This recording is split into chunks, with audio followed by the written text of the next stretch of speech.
Long ago, in the mystical village of Obodo, there was a young maiden named Amaka. She was as beautiful and free-spirited as the dawn mist that rose over the river. She was the pride of her parents, Mazi Okechukwu and his wife Adanna, who were known throughout the village for their kindness and abundant harvest of their farmland. Amaka was their only child, the light of their lives, and they were content in every way. But as Amaka grew older, whispers began to float through the village. When will Mazi Okechukwu give his daughter's hand in marriage? The village elders wondered, is it pride? Or has he kept her for something else? Some villagers said Mazi Okechukwu was keeping her hidden away for a powerful spirit that would one day come for her.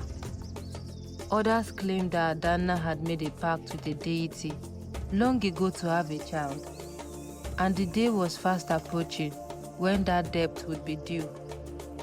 One evening, while Amaka was fetching water from the river, she felt a strange sensation. The air thickened, her ears filled with a haunting melody, and before her appeared a figure draped in robes as dark as the night sky. His eyes were hidden, but she could feel them watching her, penetrating through her. "You are mine, Amaka," the figure whispered, his voice as deep as the river itself. "I have waited long for you. When the moon is full again, you will come to me." Frozen with fear, Amaka dropped her water pot and ran back to her home, her heart racing. When she reached her parents, breathless and trembling, she recounted what she had seen and heard. Mazi Okechukwu and Adanna exchanged glances, their faces pale. They knew the legends well. In their youth, Adanna had visited the shrine of a river god to ask for a child. They had not thought he would come for her daughter after all these years. That night, Okechukwu sat by the fire, contemplating what he must do. He knew that the river god would not relent easily. The elders would have to be consulted, for only the most ancient of rites could protect Amaka from a spirit's claim. The next morning, Okechukwu gathered the village elders. Together, they ventured deep into the forest to consult with the ancient priest, Wanko, who was as old as the village itself and blind in both eyes. But his spirit was sharp, his wisdom unmatched. After hearing Okechukwu's story, the priest nodded solemnly.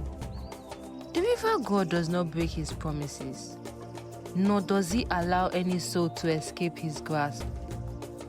If you are to protect your daughter, you must offer him a greater sacrifice. "A sacrifice?" Okechukwu asked, his voice wavering. "Yes," Wanko replied. "A pure-hearted soul, willing to give themselves for Amaka's freedom." Okechukwu left the forest with a heavy heart.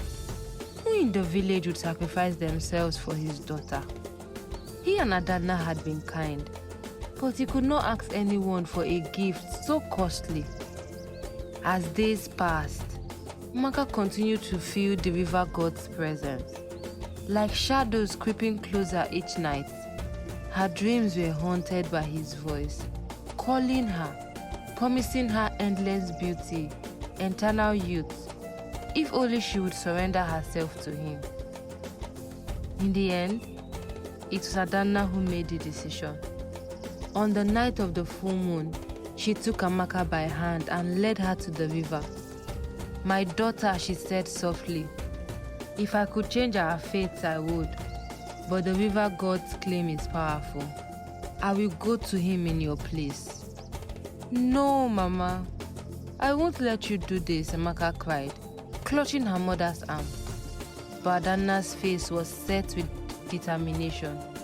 The river god's dark figure rose from the water, his eyes glowing like embers beneath the depth. "Is it not Amaka who was promised to me?" he asked, his voice filling the night air with his chilling resonance. "It is," Adanna replied, stepping forward. "But I am the one who asked for her life, and I will pay the price." The river god's gaze lingered on Adanna, as if considering her offer. Finally, he extended his hands towards her. "Very well.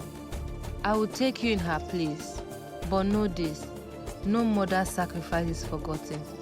Your daughter shall be blessed beyond measure, yet haunted by the memory of this night." Adanna took the river god's hand, and with one final tearful glance at her daughter, she vanished into the depths. Years passed, and Amaka grew into a beautiful woman of strength and beauty, revered by all in Obodo. But on nights when the moon was full, she would walk to the river's edge and listen. Some villagers claimed they saw her mother's face reflected in the water, watching her still. And so, the legend of Amaka and her mother's sacrifice was told for generations, a tale of love that transcended even the will of the gods. The end.